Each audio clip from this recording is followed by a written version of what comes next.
નમસ્કાર, હું છું કેતલ અને આપ જોઈ રહ્યા છો CV24। સુરતના ઉધના રોડ નંબર 6 ખાતે ધારાસભ્ય સંગીતાબેન પાટીલની અત્યંત નજીક ગણાતા અને તેમની સાથે સતત સક્રિય રહેતા મહિલા અગ્રણી જયશ્રીબેન દલાલના પુત્ર જય દલાલની તીક્ષ્ણ હથિયારોના ઘા ઝીકી જાહેરમાં હત્યા કરવામાં આવી છે।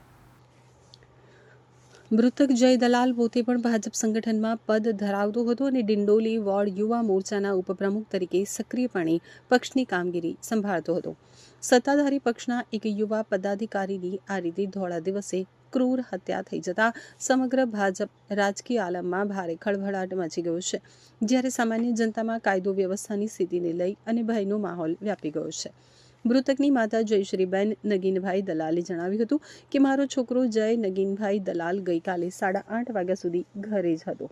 એના કોઈ મિત્રએ ફોન કર્યો એટલે એને મને કહ્યું કે મમ્મી, હું મોડો આવવાનો છું, જમવાનું નથી એમ કહી અને ગયો। મને 12:15 થી 12:30ના વચ્ચે ફોન આવ્યો કે તમારા છોકરાને બહુ બધા ઘા લાગ્યા છે, એપલ હોસ્પિટલ ખસેડવામાં આવ્યું છે।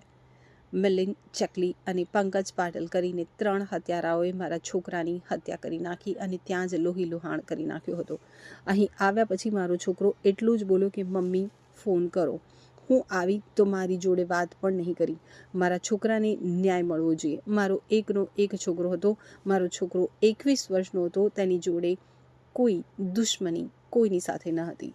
તેઓએ વધુમાં જણાવ્યું કે આરોપી લોકો તો કેટલી વાર જેલમાં આવે ને નીકળે છે, હમણાં પાસામાંથી બહાર નીકળ્યા છે। તેમનું કહેવાનું એમ હતું કે મારા જયના કારણે તેમને પાસા થઈ। મારો જય કઈ પોલીસ છે કે મંત્રી છે, એ કઈ રીતનો પાસા કરી શકે? મારે એક જ માંગ છે કે પ્રશાસન આરોપીઓને ફાંસીની સજા આપે, જેથી બીજી વાર કોઈના છોકરા સાથે આવું ન બને। મારું નામ જયશ્રીબેન નગીનભાઈ દલાલ, મારો છોકરો જયભાઈ નગીનભાઈ દલાલ એ કાલે 8:30 વાગ્યા સુધી ઘરે જ હતો। એના કંઈ મિત્ર એને ફોન કર્યો એટલે મને કીધું કે મમ્મી, હું મોડી આવવાનું છું, જમવાનું નથી એમ કહીને ગયો। મને 12:15 થી 12:30ના વચ્ચે ફોન આવ્યો કે તમારા છોકરાને બહુ બધા ઘાવ લાગ્યા છે, એમને એપલ હોસ્પિટલ ખસેડવામાં આવ્યું છે। મિલિંદ, ચકલી અને પંકજ પાટીલ કરીને 3 હત્યારાઓએ મારા છોકરાને હત્યા નાખીને ત્યાં જ લોહન કરી નાખેલું। ત્યાં આવ્યા પછી મારા છોકરા આટલું જ બોલ્યો કે મમ્મીને ફોન કરો। હું આવી તો મારા જોડે વાત પણ નહીં કરી। મારા છોકરાને ન્યાય મળવું જોઈએ। મારો એકનો એક જ છોકરો હતો, 21 જ વર્ષનો છોકરો છે। દુશ્મની કઈ જ નહીં હતી કોઈના જોડે। કોણ આરોપી લોકો તો કેટલી વાર જેલમાં આવીને નીકળે છે, હમણાં પાસોમાંથી બહાર નીકળે છે। બસ એમને પાસું થયું તો એમનું કહેવાનું એમ હતું મારા જય માથે પાસો થયું। મારો જય કે પોલીસ છે કે મંત્રી છે, એ કેવી રીતનો પાસો કરી શકે? મારી એ જ માંગ છે। મારો તો એક હતો, એ તો કયો કોઈ કહેવાથી આવે નહીં, પણ એમ કોઈના બીજા હાથે નહીં થવું જોઈએ। આટલે એવું પ્રશાસનને કડક કાર્યવાહી કરવા કેવો અને ન્યાય મળાવો, એમને ફાંસીની સજા કરો તો બીજી વાર કોઈ એવું કરે નહીં કોઈના છોકરા હાથે। વિસ્તારમાં રોડ નંબર 6 ઉપર રાત્રિના 12:30 વાગ્યા આજુબાજુ ભંગારની દુકાન છે, ત્યાં જય દલાલ તેમના મિત્રો સાથે હતા અને તે વખતે 3 ઈસમો કિશન સોમાભાઈ પરમાર, પંકજ પાટીલ અને મિલિંદ કોહલી 2 વ્હીલ ઉપર આવે છે અને ઉતરીને જય દલાલ ઉપર ચપ્પુથી હુમલો કરે છે અને જેના પરિણામે એપલ હોસ્પિટલમાં સારવાર દરમિયાન જય દલાલનું મરણ થાય છે। સીસીટીવી સામે આવ્યા છે, કેટલાક અસામાજિક તત્વો બાઇક પર આવે છે અને હુમલો કરે છે।